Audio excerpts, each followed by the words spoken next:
As we all know, Alan Turing was a genius in mathematics who made great contributions to the breaking of Germany's encryption system during World War II. His team's contribution had potentially shortened the war and saved many lives. But what about his personal life that inspired Hollywood to make the movie called The Imitation Game and retell the stories of his life? Alan Turing was born on 23rd of June 1912 in London, Britain. In 1926, at the age of 14, he was sent to Sherborne School in Dorset. Turing was not the average Englishman back then. He was the kind of person who was interested in logics and mathematics rather than the classic English literature. Turing was, indeed, a math genius.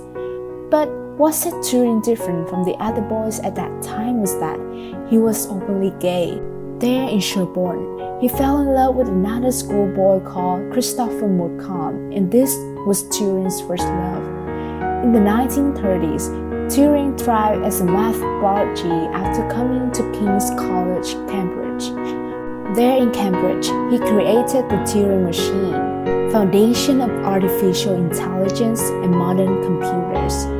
In the 1940s, when Britain joined in World War II, the government hired Turing to help break the Enigma code by the Nazis. Turing succeeded in making a machine to break the code and save many lives in Britain than any other person ever did in World War II. After the war was over in the 1950s, he continued working on his Turing machine.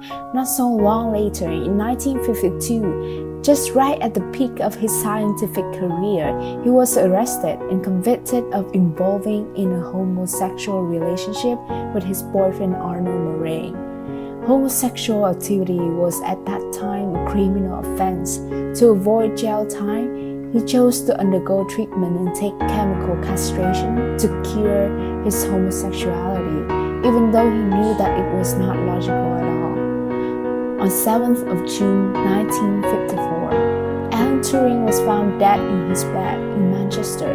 Next to his bed was an apple which had been doused in cyanide. Was it suicide or persecution? No one ever knew the right answer for the loss of Alan Turing at that time. But something exceptional happened after 60 years. In 2014, British government finally granted a royal pardon to Alan Turing as he was convicted in 1952 for homosexual acts. Turing was eccentric and brilliant. Despite being the war hero, his personal life was fraught with tragedy.